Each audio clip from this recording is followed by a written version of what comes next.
ஒரு சலவைத் தொழிலாளியிடம் இருந்த ஒரு கழுதைக்கு வயதாகிவிட்டதால் அது பொதி சுமக்கச் சிரமப்பட்டது.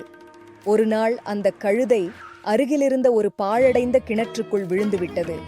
அந்த விவசாயி அதை காப்பாற்ற முயன்றார். ஆனால் பல மணி நேரம் போராடியும் அவரால் அதை காப்பாற்ற முடியவில்லை.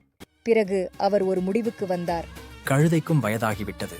அதை காப்பாற்றுவதற்கு எந்தவித தேவையும் இல்லை. கிணற்றையும் மூட வேண்டும் என்று யோசித்து தன் அக்கம்பக்கத்தினரை உதவிக்கு அழைத்தார்.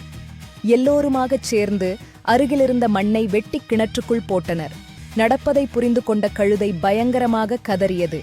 ஆரம்பத்தில் தன்மீது விழும் மண்ணைக் கண்டு திகைத்த கழுதை பின்பு சுதாரித்துக் கொண்டது. தன்மீது விழும் மண்ணை உடம்பைச் சிலிர்த்து உதறியபடியே கொஞ்சம் கொஞ்சமாக அடியெடுத்து வைத்து வெளியே வர முயற்சித்தது.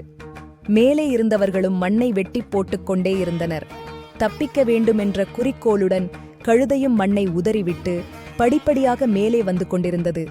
முடிவில் கழுதை மிக விரைவாக கிணற்றை விட்டு வெளியே வந்து மகிழ்ச்சியாக ஓடியது. சில சமயம் வாழ்க்கை நம்மீது புழுதிகளை வாரி இறைத்தால் அதிலிருந்து மீண்டு வர ஒரே வழி நாம் அவற்றை உதறிவிட்டு படிப்படியாக மேலே வருவதுதான். நன்றி. மீண்டும் அடுத்த வீடியோவில் சந்திப்போம்.